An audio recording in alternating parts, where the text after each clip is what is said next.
The More Movement Crew.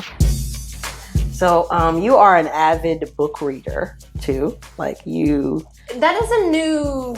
I don't want to say it's a hobby, but yeah. So you read. So is there any books that you have read, or any books that you recommend for our audience? So I have to tell you how if someone would have told me 10 years ago, like, you're going to be an avid reader, like, no, I'm not. I don't even like reading. Somebody had told me I was going to be an author. Well, and congratulations to you on your book, because it was excellent. Thank you. I enjoyed reading your story and, how you got to where you are. So, but my love of reading actually started, I met a Black woman who really challenged me about, what do you think you're doing having Black children? And what do you know about raising a Black child? And what are you going to do when this happens? And what are you going to do when he's called the N-word? You don't know what that's like. You don't know.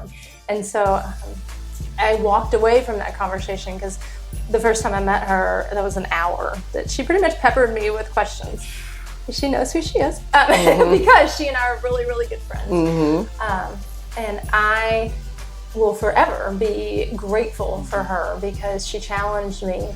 And I walked away from that conversation and I'm like, okay, I need to learn more about the experience of being Black in America.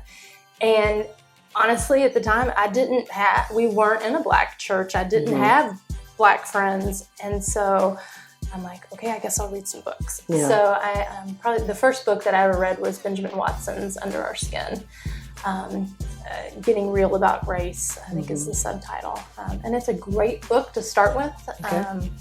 I remember at the time I had talked to a Black woman. I said, hey, I think we need to start having some conversations. Just read this, I'm really excited. Like, I'm on fire. Okay, read this book. And she's like, okay, well, let me read it. So she read it and she was like, yeah, I didn't think that was that good. Well, and I get it now, because it's a real kind of surface level, good place to start with. But that was a great book.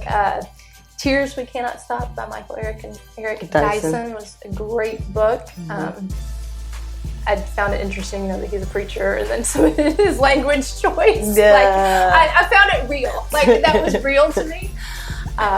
So that was a great book. And then I went to Ta-Nehisi Coates' Between the World and Me, which I sat with the dictionary in one hand in his book, because there were just a lot of big words in that book, but it was a really good book. But yeah, I've read a ton of books. That's just what I've used to try to open my eyes up.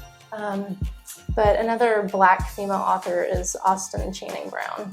Her book, I'm Still Here, is amazing, excellent, easy, quick read. I've read it twice just because it's so powerful. Just about a Black woman's experience in a professional setting and in Christian settings. Super, super great book. I gotta check that one out. Yeah. Wow. I can let you borrow mine. It's all highlighted. It's like your favorite.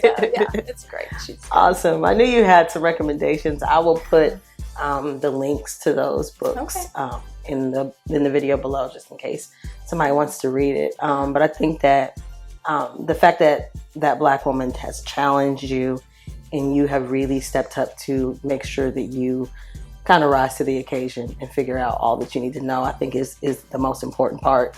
It's just taking the time. God thing. Yeah.